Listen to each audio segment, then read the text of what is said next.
Olá, eu sou a psicóloga Joyce Magalhães. Hoje a gente vai falar sobre o tema O Casal na Terapia e eu tenho o convidado o psicólogo Tiago Maduro, que vai conversar com a gente sobre esse assunto. O Tiago já entrou.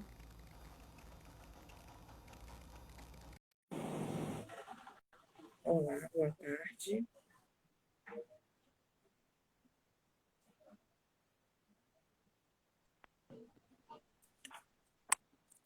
Oi, Tiago, tudo Olá, boa tarde. Tá me ouvindo bem, Joyce? boa tarde. Está conseguindo Me ouvir bem? Perfeitamente, vídeo, imagem Tudo bem? e áudio, tudo ótimo aqui. Então hoje vai fluir bem. Bom, gente, toda Isso. sexta-feira, 2 horas da tarde, tem live comigo aqui na Chave da Questão e algumas vezes eu chamo convidados. Hoje eu tenho o psicólogo Tiago Maduro para conversar com a gente. Tiago, se apresenta um pouquinho para o público que ainda não assistiu live sua aqui comigo, para as pessoas conhecerem um pouquinho, depois a gente começa a conversar. Claro. Então, Joyce, boa tarde a todos, primeiramente, né? E, bom, sou Tiago Maduro, sou psicólogo clínico, atuo com abordagem psicanalítica, tá? Sou formado há 10 anos, estudei na UFRJ com a nossa querida Joyce também. E, bom, eu tenho atuado com terapia online, né? Até mesmo por conta da pandemia, nós tivemos esse esse evento, né, do atendimento online, que foi uma coisa que pegou todo mundo. Assim, a Joyce já trabalha há bastante tempo, para Sim. mim foi uma coisa um pouco mais nova, né? E, enfim. E hoje estamos aqui para falar sobre terapia de casal, que é algo que nós também tivemos que adaptar, né, Joyce, para o mundo Sim. online, digamos assim, e que, enfim, é algo é uma forma de terapia tão legítima como as outras e tão necessária, né? Justamente no momento onde a gente está rediscutindo relações, rediscutindo questões referentes à sexualidade, à constituição de família, enfim, né? E acho que a terapia de casal ela ganha muita força com esse momento e com essas discussões, né? Uhum. Na verdade, a ideia de falar sobre terapia de casal, na verdade, eu estou fazendo uma série de lives na sexta-feira, tentando falar cada sexta-feira sobre um público diferente dentro da terapia, considerando também a terapia online como sendo esse lugar, né? Você falou bem, assim, Sim. esse período do isolamento social fez com que as pessoas voltassem, tanto os psicólogos quanto os pacientes voltassem esse olhar para a possibilidade do atendimento online de uma maneira mais generosa, olhar para isso de uma maneira mais generosa, né? Com a possibilidade de realmente ter resultados efetivos e a terapia de casal também acaba sendo, dentro da terapia online, uma possibilidade de atendimento. E, na verdade, até dentro desse período do isolamento social, se a gente for parar para pensar que várias pessoas estão procurando cuidar da sua saúde mental pela primeira vez por conta das consequências do que o isolamento social fez com a gente, em termos de ansiedade, de humor e tudo mais, com os casais acontece também o mesmo fenômeno, né? O fato de ter uma convivência intensificada, conflitos que vão surgindo por conta também desse período do isolamento. Então, falar de terapia de casal nesse momento é até bem interessante. Eu tenho a experiência de atender pessoas individualmente que durante o isolamento pediram para fazer terapia de casal com os seus maridos, para poder inclusive conversar sobre esses conflitos, mediar um pouco esses conflitos. Então, acho que é um tema interessante por conta disso. Mas vamos lá, Sem dúvida. para a gente começar a conversar. Então, algumas coisas que até eu deixei lá no meu Instagram, as perguntas, né, que a gente poderia falar hoje. Por que os casais buscam Sim. terapia? O que dentro da terapia, né, para o casal, o que tem de específico dentro da terapia para o casal e como que os psicólogos, como que a gente pode ajudar de fato nos relacionamentos. Acho que tem, e falar sobre um mito também, que eu acho que é importante a gente conversar, se a terapia de casal salva relacionamentos, de que maneira a gente pode falar, considerar isso, se sim Sim. ou se não, enfim, você vai falar da sua ótica, eu posso falar da minha. A ideia de chamar você por conta de ter uma outra abordagem e por conta de ser um olhar masculino também tem essa diferença para a gente dinamizar um pouco a fala, para não ficar só o olhar de uma psicóloga humanista e mulher, então para ter essa diferença também, né, de perspectiva, para agregar um pouco mais para as pessoas, né? Então, já deixei todas as perguntas. Você sabe como é que é a dinâmica comigo. Você fala, eu vou ficar te interrompendo para falar também. Exato. Ô, Joyce, é isso, e acho interessante nós falarmos para quem está assistindo e para quem ainda vai assistir, justamente sobre como o casal chega na terapia, né? Uhum. E a gente até bateu um papo, né? E na verdade é isso, o casal, enfim, eu sou de uma abordagem, a Joyce é de outra, mas a forma que as pessoas chegam é sempre a mesma, né? Ou seguem mais ou menos um padrão. Sim. E um padrão, primeiro, observável, né? É que geralmente, dentre um casal, um traz o outro, né? Então o outro meio que vem arrastado para a terapia, é, pelo menos no meu caso, acredito que também seja um padrão. Geralmente a mulher trazendo esse homem, né, arrastado para a terapia, mas claro, e nós, enquanto terapeutas, num primeiro momento, a terapia ela só é possível se há desejo, né? Se existe o desejo entre aquele casal.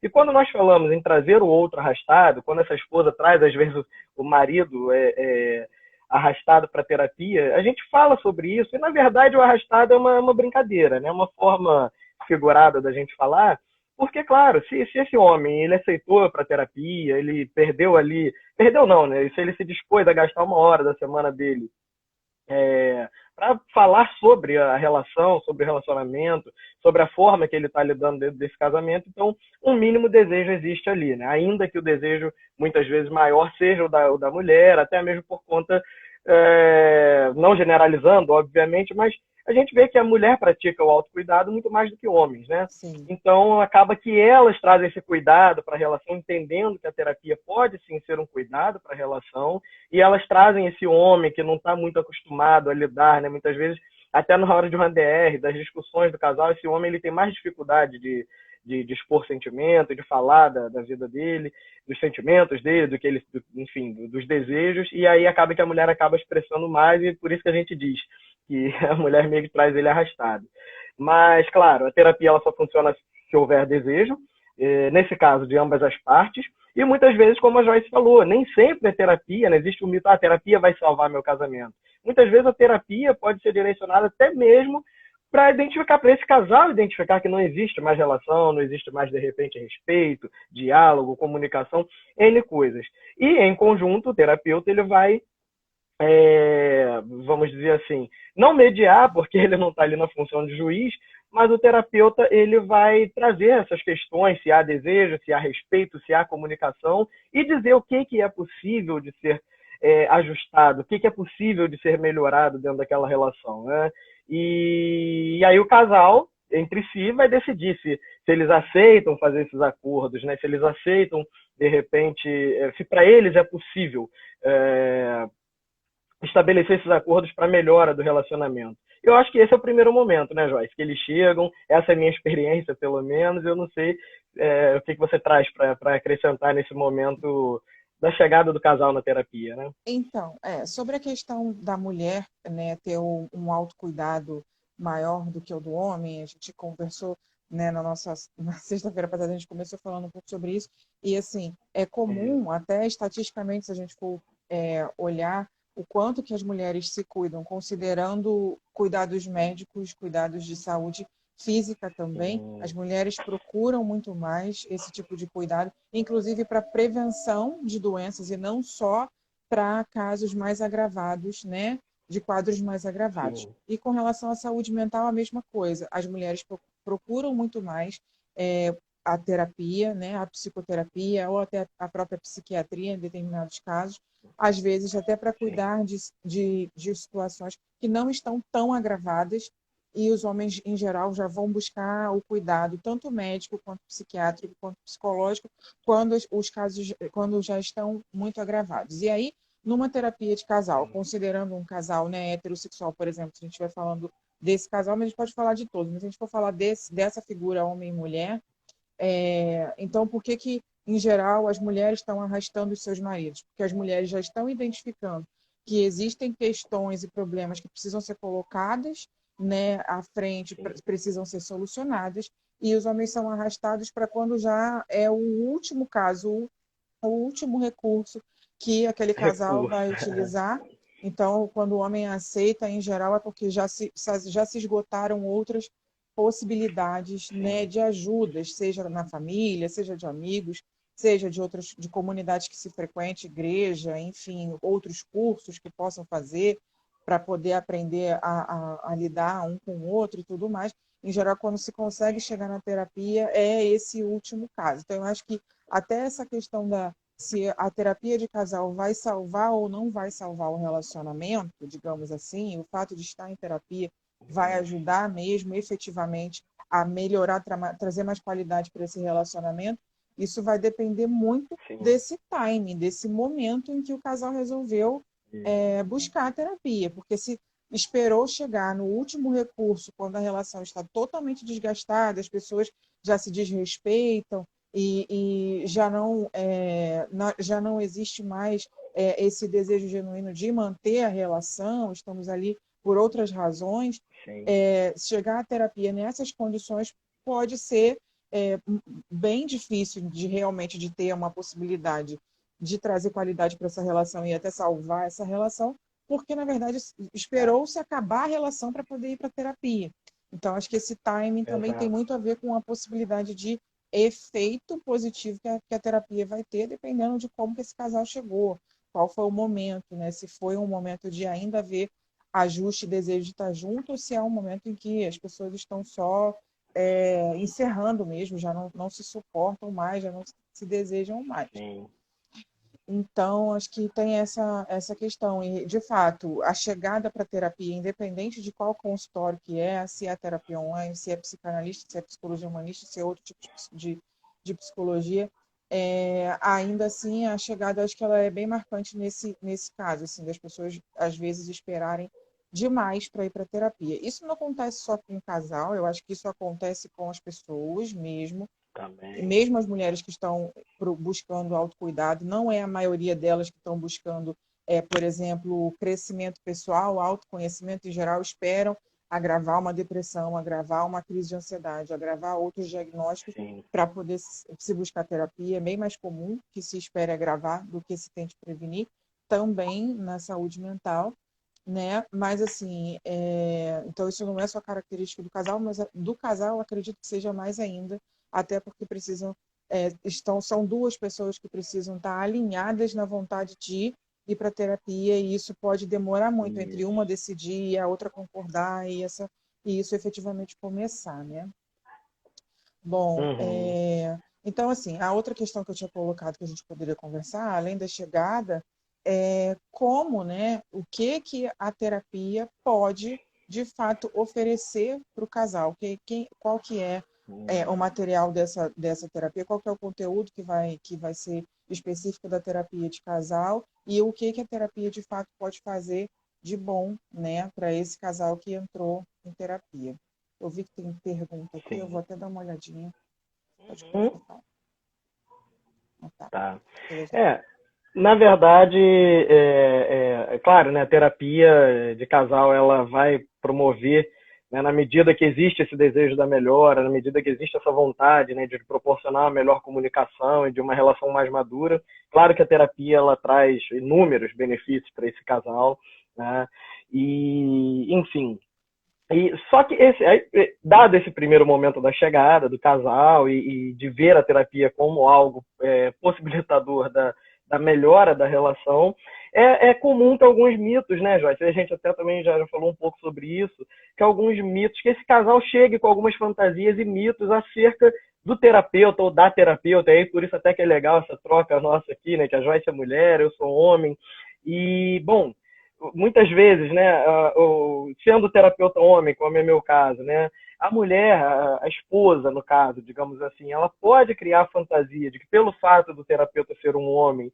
ele vai estabelecer uma aliança com aquele marido dentro de uma estrutura de homem para homem, né, dentro de uma estrutura machista, e pode ser que ela interprete algumas intervenções do terapeuta, por exemplo, de situações onde ela não tem uma comunicação muito clara, por exemplo, e se o terapeuta fizer essa intervenção para ela, pode ser que ela interprete como uma aliança. Ah, então você está defendendo o meu marido, então eu sou a errada da relação. Podem surgir fantasias desse tipo, né? Assim como vice-versa, né? A Joyce é mulher, ela vai falar da experiência dela, do marido também achar que aquela mulher, aquela esposa está estabelecendo uma relação ali feminista com a terapeuta e das duas se unirem contra ele. Essas fantasias acontecem. E, na verdade, eu acho que o importante é a gente declarar aqui que o terapeuta, ele não faz função de juiz.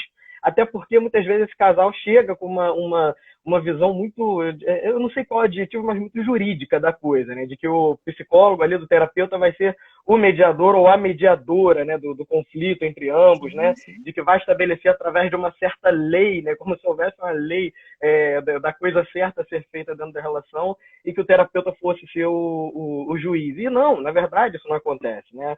As alianças, essas possíveis alianças, são fantasias do casal, né, em relação à figura do terapeuta, quando, na verdade, o terapeuta está ali como um facilitador, talvez seja essa a palavra, né, como alguém que vai estabelecer melhoria da comunicação, apontar, né, os momentos, através da fala de ambos, aonde a comunicação falhou, aonde criou-se alguma expectativa que não foi atendida e por que aquela expectativa foi criada.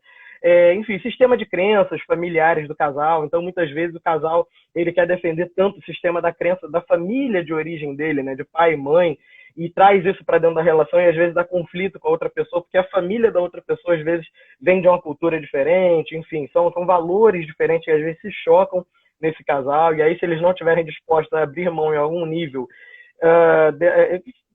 de uma boa individuação familiar, vamos dizer assim, né? De ter aqueles valores, mas não deixar que aqueles valores sejam pedra dentro da relação para impossibilitar diálogo. Então, são inúmeros pontos que o terapeuta, através da fala do casal, vai levantando, e esses pontos são trazidos à questão para que os acordos comecem a ser feitos, né? E ainda sobre acordo, eu acho que a gente pode, eu não sei se eu estou avançando muito, Joyce, mas só porque eu já falei de desejo, né? E o acordo, por exemplo, algumas linhas psicológicas, o terapeuta ele vai propor o acordo para o casal, e aí o casal vai comprar aquele acordo, digamos assim, concordando em fazer ou não, tá? E outras linhas vão esperar que o desejo de acordos apareça na terapia para que aí sim o terapeuta faça essa função de facilitador, né? Faça a função de trazer esse acordo para o nível da fala, para o nível da comunicação, para que aí sim ele seja estabelecido, tá? Então, existem abordagens diferentes. Na psicanálise, que é a abordagem que eu sigo, nós provocamos o desejo justamente para que esses acordos comecem a surgir, porque a partir do conflito e do desejo de ficar bem, digamos assim, desse casal, eles próprios identificam a necessidade de fazer acordo, eles próprios identificam as coisas que eles estão dispostos a abrir mão ou não, né? Mas é tão legítimo, é uma forma de trabalho tão legítima quanto a do terapeuta ser mais incisivo e propor o acordo, né? Não existe forma boa, existem formas diferentes e, enfim, cada um tem a sua eficácia, tá? E eu acho que é um pouquinho disso, né, Joyce? Sobre os mitos, talvez você possa falar se isso acontece com você sendo mulher, né? Se esses maridos, de repente, acham que você faz alianças, né? E como é que é essa questão, né, dos acordos, como é que a psicologia humanista vê essa questão, enfim. Então, a questão que você falou antes da aliança, né, dessa ideia de que o casal chega lá e que o psicólogo ele vai tomar partido de um lado ou de outro, isso também acontece no caso diametralmente oposto ao que você está falando. Então, o homem, né, no casal vai ser atendido por um homem, existir essa ideia de que o homem pode fazer aliança com o marido, e no caso sendo a psicóloga mulher da psicóloga fazer aliança com a esposa. Então, muitas vezes, o marido chega defendido ou se defendendo muito numa posição, né, acuada, como se houvesse essa possibilidade de aliança, do psicólogo ele estar tomando partido de um lado ou de outro ali nas questões. Acho que isso acontece muito também, porque é bem comum que no início da terapia o que se traz como conteúdo para a terapia, em geral, são os conflitos, né? São as brigas.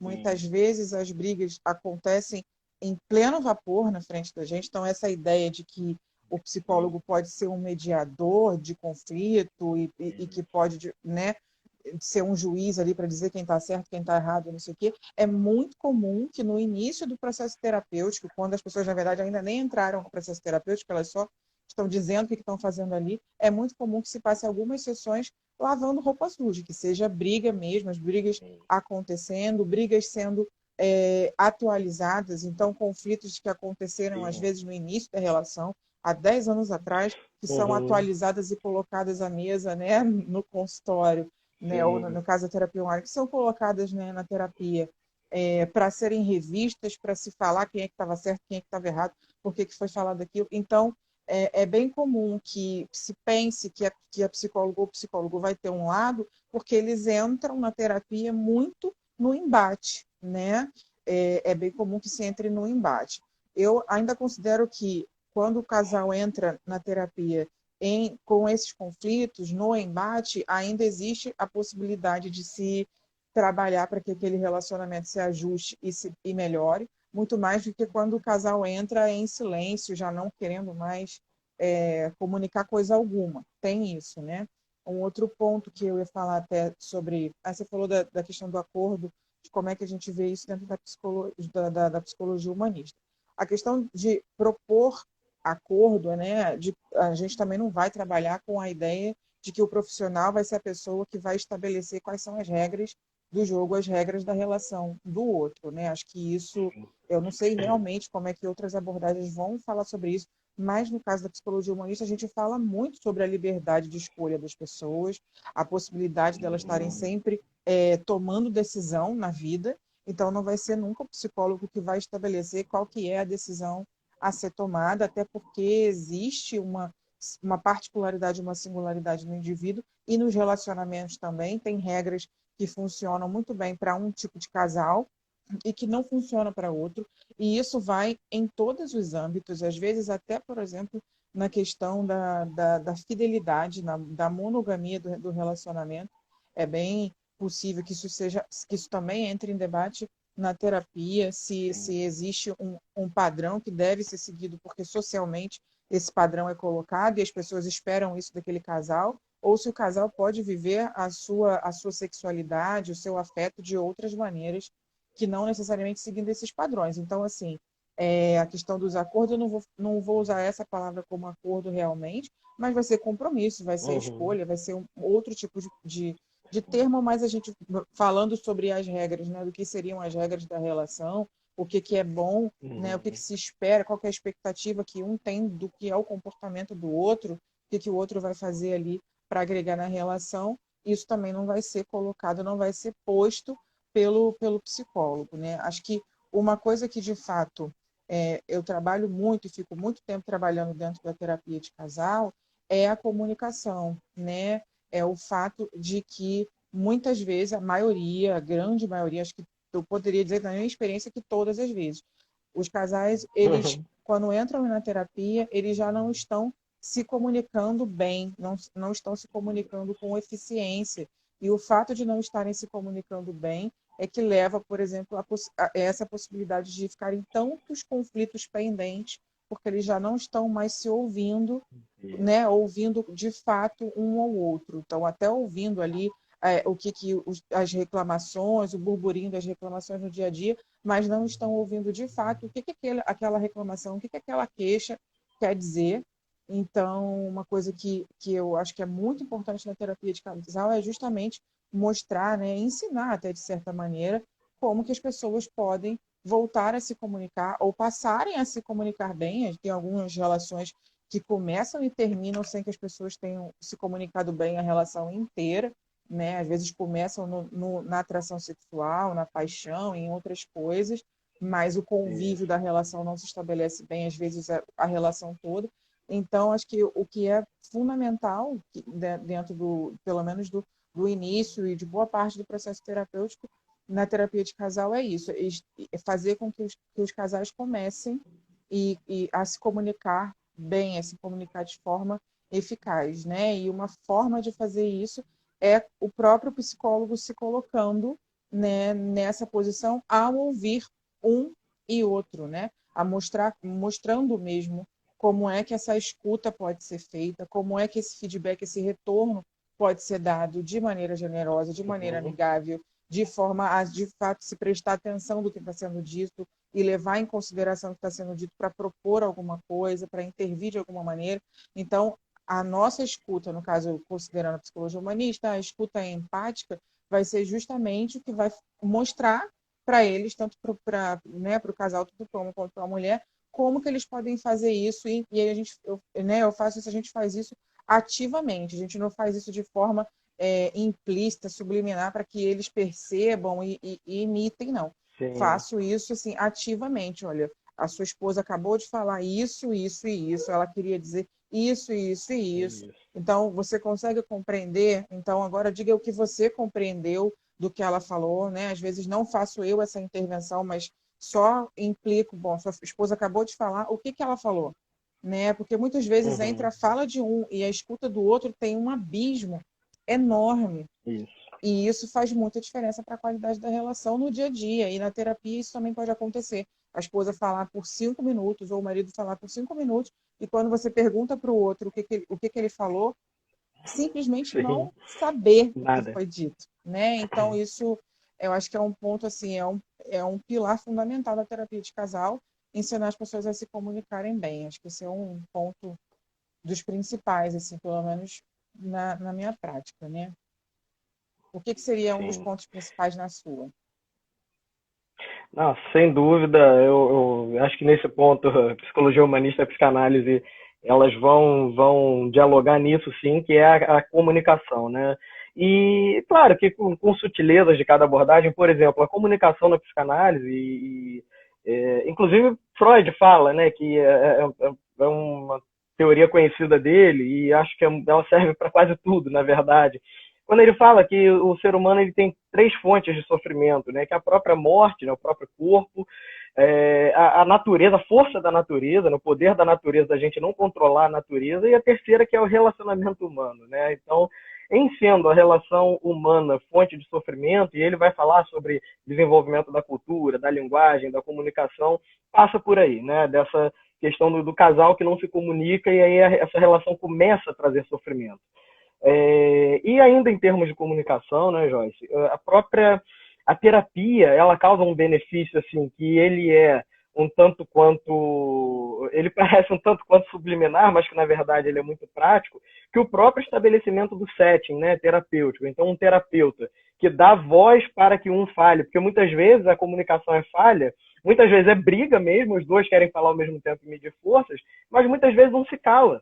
E ele tem questões a falar, ele tem questões a dizer, ele tem desejos a serem expressados, mas ele prefere se calar justamente para evitar, às vezes, o conflito, para evitar o confronto.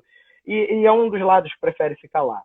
Tá? E muitas vezes esse lado não é a mulher, né? Porque às vezes a gente pode ficar pensando, geralmente o homem, não, muitas vezes eu tenho pacientes no caso que o homem que se cala, a mulher fala, e ele se cala porque ele sabe que se ele falar qualquer coisa vai inflamar, a questão pode sair do nível até da fala para o nível físico, de agressão, enfim, existe, é uma moeda com 2 lados e não, né, não é exclusividade do homem ou da mulher.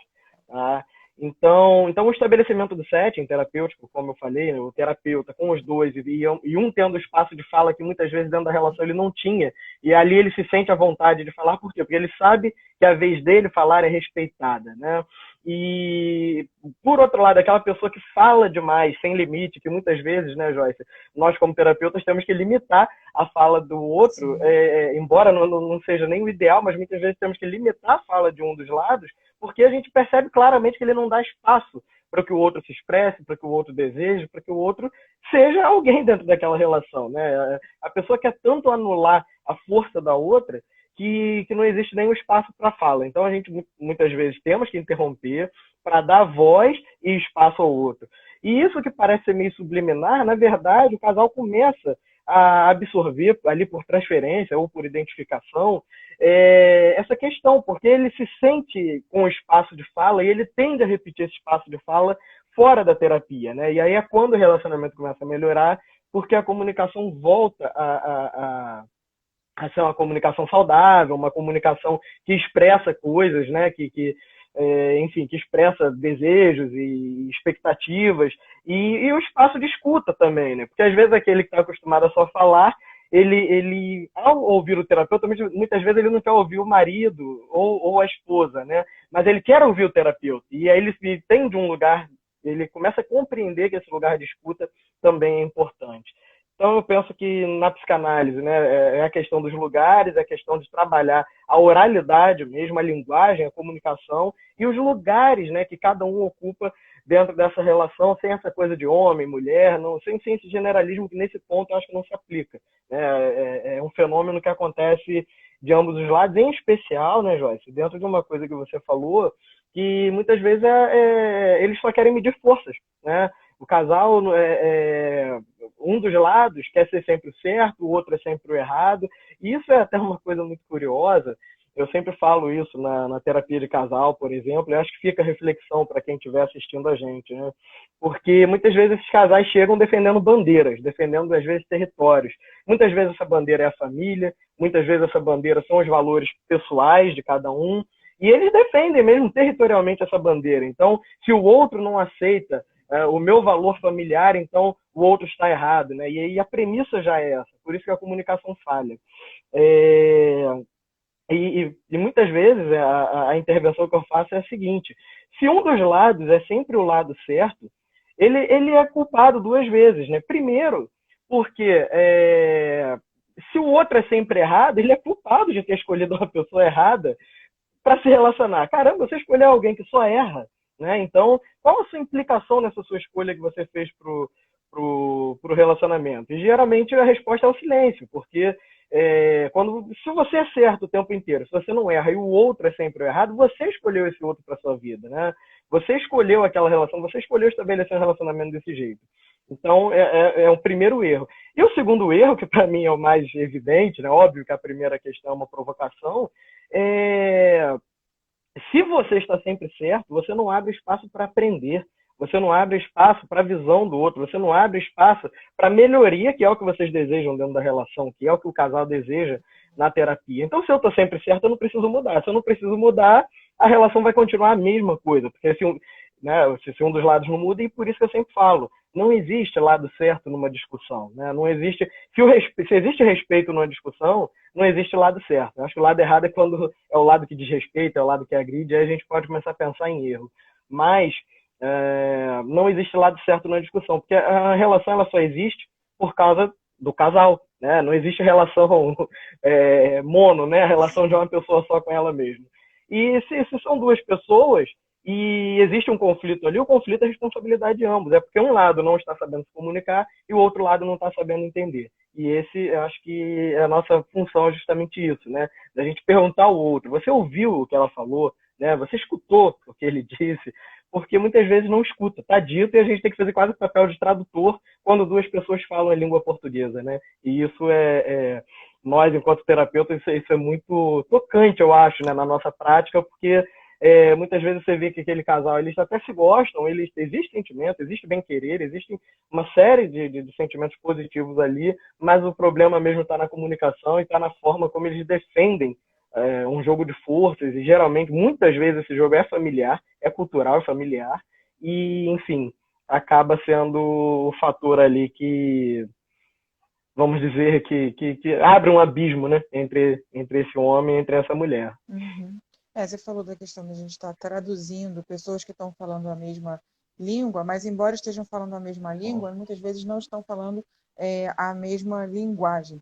E aí Sim. uma pessoa está falando numa intenção, a outra pessoa está escutando entendendo que seja numa outra intenção, e é justamente essa diferença de intenção, né, nessa fala que vai fazer a comunicação ser tão difícil.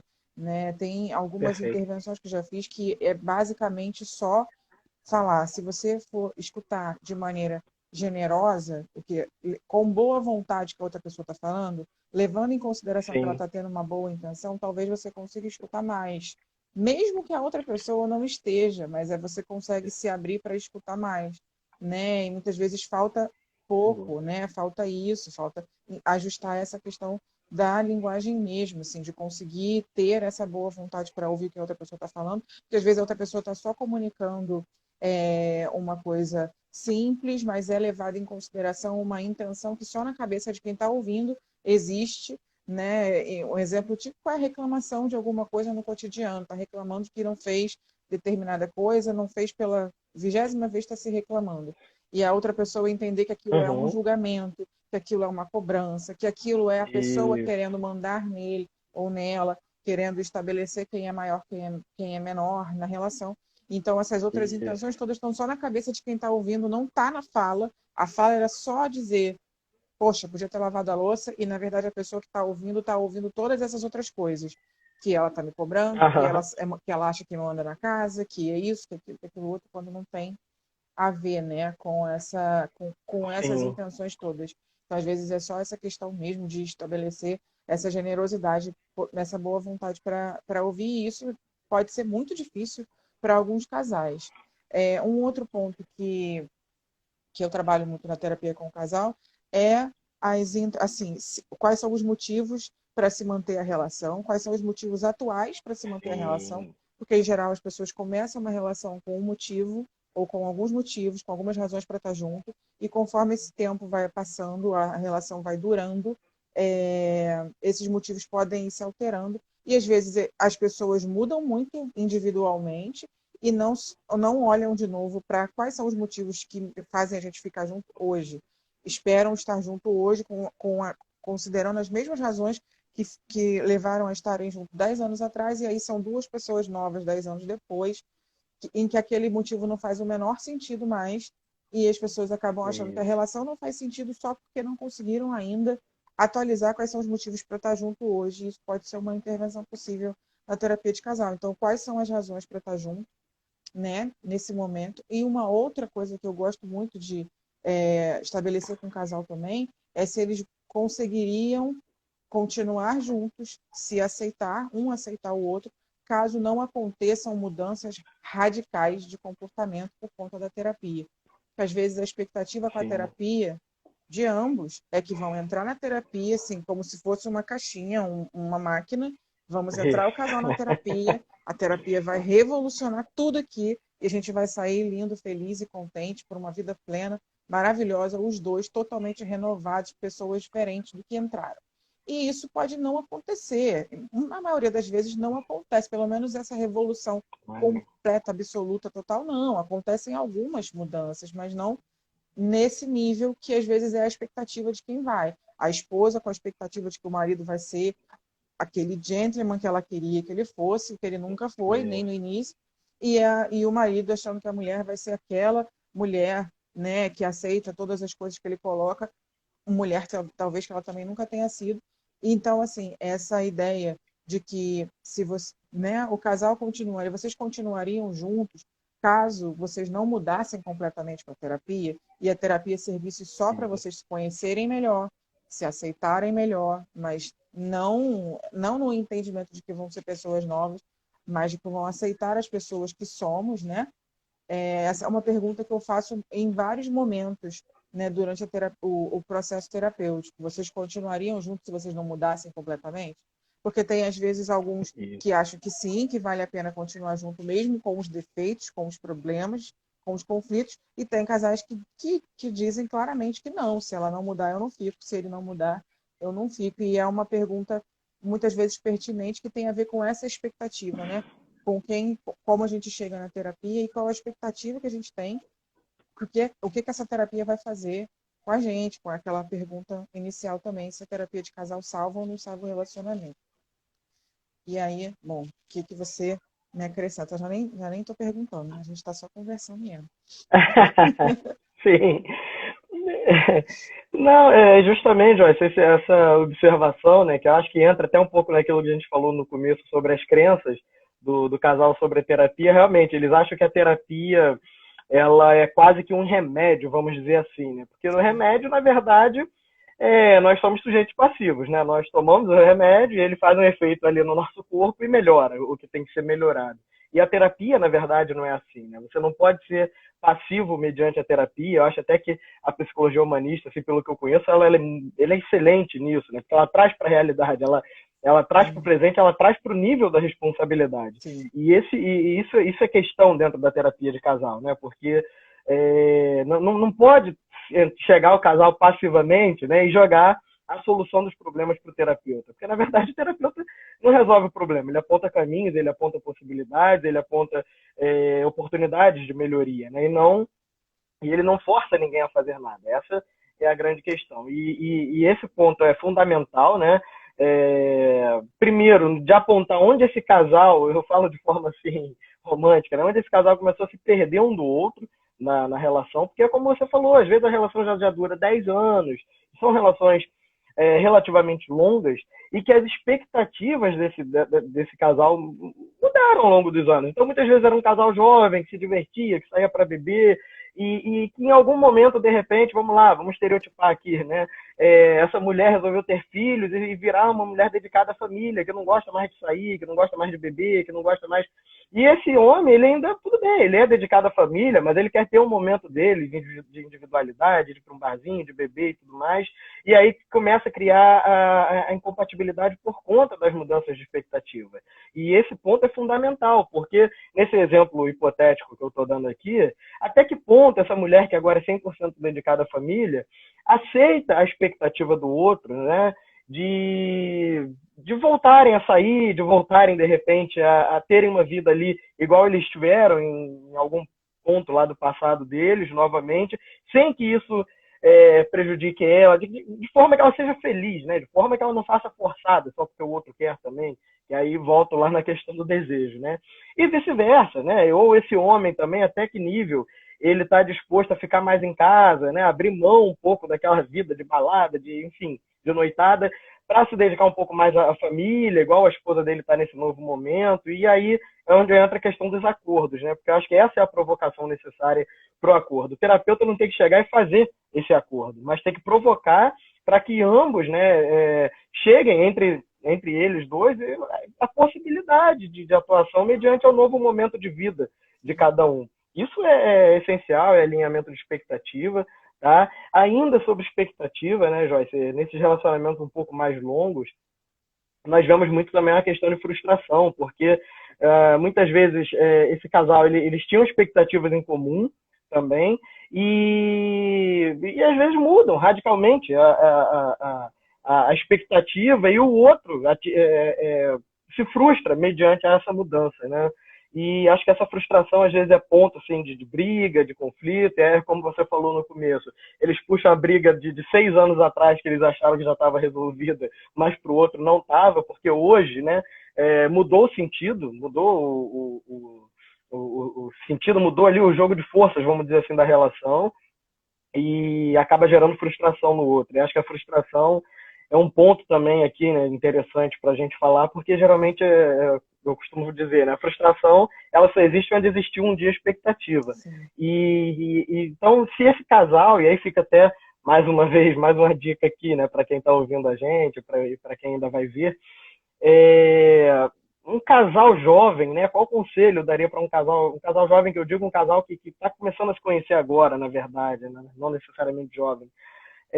Alinhamento de expectativa é fundamental, né, no começo de uma relação, porque muitas vezes o cara ele tem a expectativa de ser mochileiro, de viajar o mundo, de conhecer países, enfim, de ser uma pessoa desprendida, e essa mulher tem a expectativa de ser uma dona de casa, por exemplo, e são expectativas legítimas para cada um, mas como você falou no começo, né, muitas vezes o sexo é bom, às vezes a conversa é boa, né, a conversa é animada e tudo mais, e eles fecham os olhos para essa expectativa futura, para esses desejos que cada um carrega em si.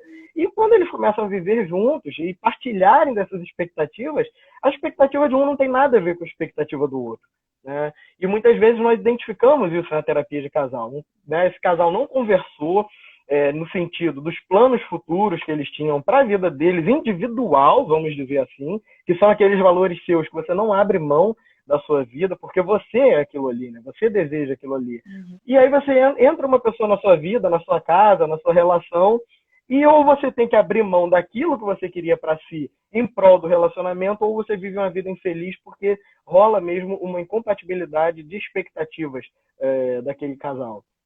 E muitas vezes, como nós falamos, né, a terapia às vezes vai apontar para uma separação desse casal, porque o jogo de força às vezes é tão grande, isso é tão forte, por quê? Porque é estruturante de personalidade às vezes, né? Muitas vezes a pessoa se estruturou em cima daquilo ali, ela, o ego dela, o eu dela, está estruturado em cima de algo que não é a expectativa do outro. E aí você faz o quê? Você desestrutura o ego de alguém só para atender a expectativa da outra pessoa? É óbvio que não. O terapeuta jamais faria isso. Então, nesse ponto, a terapia ela pode apontar, não estou falando que vai apontar e nem que é uma regra, né? Mas ela pode apontar para uma possível separação se não houver esse meio acordo, né? Do que eu posso abrir mão sem me desestruturar e o que eu posso abrir mão, e o que o outro também consegue abrir mão sem se desestruturar, para que a relação possa ser possível, digamos assim, né? Então, acho que esse é o ponto sensível da terapia, de repente, onde a gente identifica que ambos, muitas vezes você percebe que aquele casal já abriu mão demais das coisas, ou que um lado abriu muito mais mão assim de coisas do que o outro, e você percebe assim que aquilo não é mais uma possibilidade, não é mais uma solução para aquele casal pedir que ele abra mão de mais coisas, porque é estruturante dele.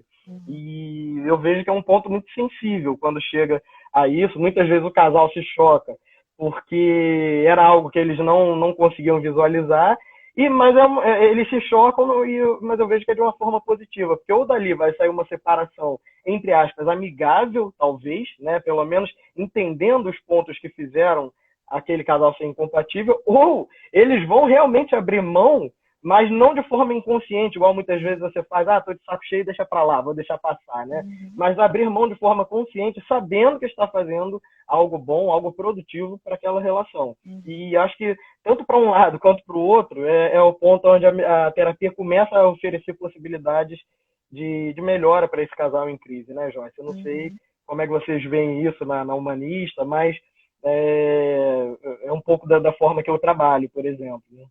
Quando você falou no início da questão da responsabilidade, isso de fato é um ponto muito importante dentro dos atendimentos na psicologia humanista. As pessoas terem cada vez mais noção sobre a responsabilidade que elas têm pela vida delas, pelas escolhas que elas fazem, ainda que esteja numa relação, né, num casal, ela também vai ser responsável pelas as escolhas que ela faz e as escolhas desde a escolha desse parceiro, dessa parceira, até todas as escolhas que a gente vai fazendo ao longo do relacionamento, escolhas que tenham a ver com o casal e com a relação. Então, assim, a questão da responsabilidade é um ponto chave dentro do atendimento da psicologia humanista, tanto na terapia individual quanto na terapia de casal. As pessoas terem cada vez mais noção do porquê fazem as escolhas que fazem e se querem manter essas escolhas, né?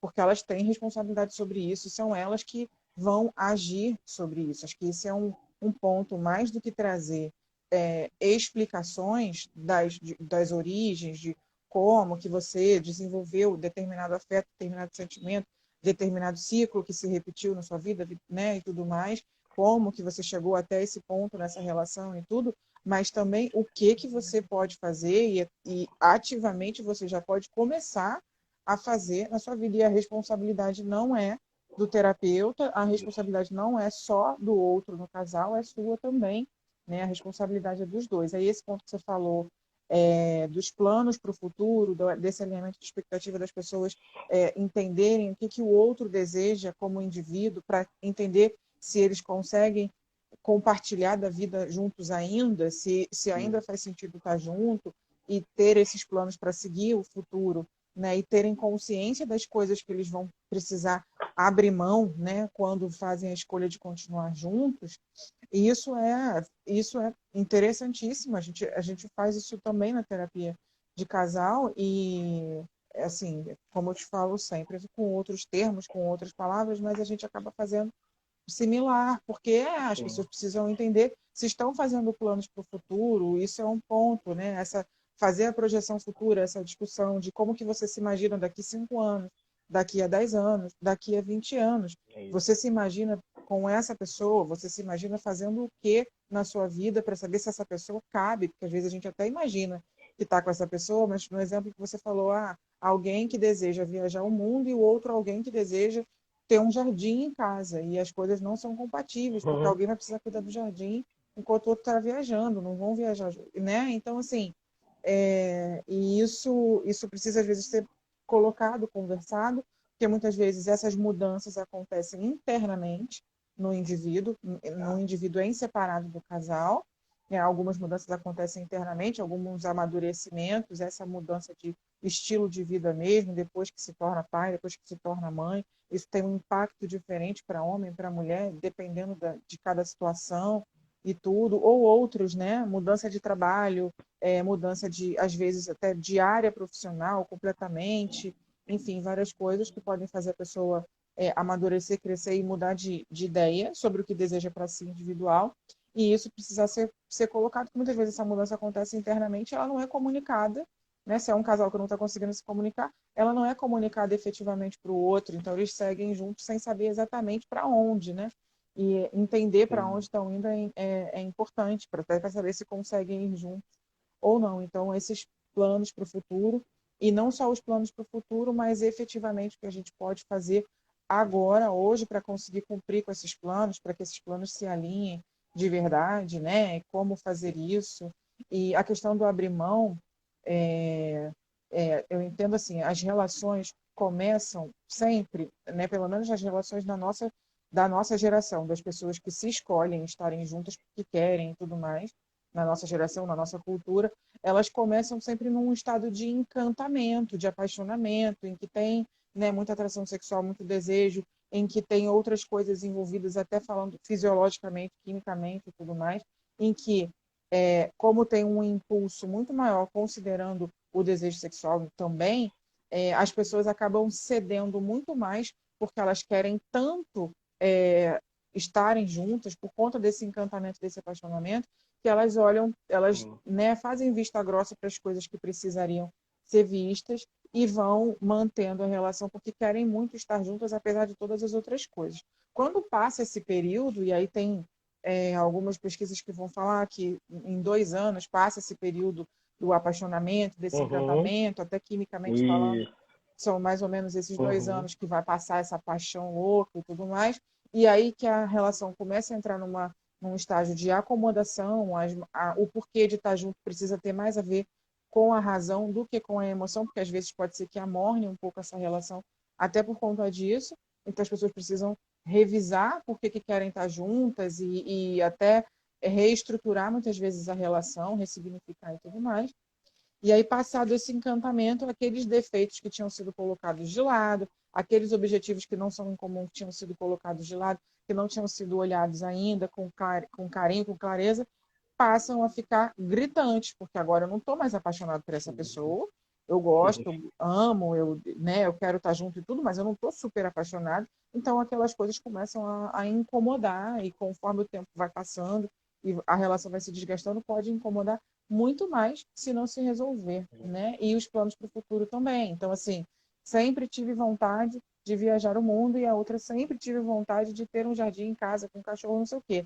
Mas quando a gente estava no apaixonamento, a gente não falava sobre isso, porque a gente vivia essa paixão. Passado isso, agora eu estou aqui querendo planejar uma viagem e ela está aqui querendo seguir em casa e a gente não está conseguindo se acertar, né? Então, isso precisa Isso. ser fonte também de conversa e principalmente sobre as escolhas que a gente faz hoje, né? Para saber se isso Uhum. vai ter realmente a possibilidade de ter um futuro. E, né, o futuro não, ele é etéreo, né? Ele não existe. A gente vai fazer isso a partir das escolhas e das ações que a gente tem no presente. Então, posso até me projetar que daqui a 5 anos eu estou com essa pessoa, mas as minhas ações no presente Sim. são de afastar dessa pessoa. Só se a gente se reencontrar, então, no futuro, né? E isso precisa estar claro Exato. para as pessoas, né? Para o casal. Bom, deixa eu só ver. Ó, a gente tem 5 minutos, a gente sempre faz isso, né? De não conseguir dar conta de falar Isso. tudo. Teve um Normal. comentário, teve um comentáriozinho no Hum, início que eu vou ler aqui, só para a gente não perder sim. a interação da pessoa. Meu Deus, tem muito tempo. A terapia é necessária, ao meu ver, para todo casal deveria fazer. eu nunca tive um diálogo com meu ex-marido, ele nunca aceitava a minha opinião, sempre era da forma dele.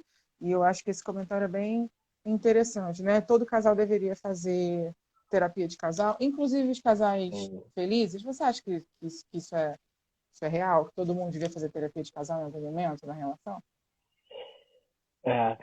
Nem sempre o que é desejável, né, é bom, né, ou necessário, vamos dizer assim. Mas eu penso assim, oportunidade de autoconhecimento, ela nunca é demais, né? Acho que é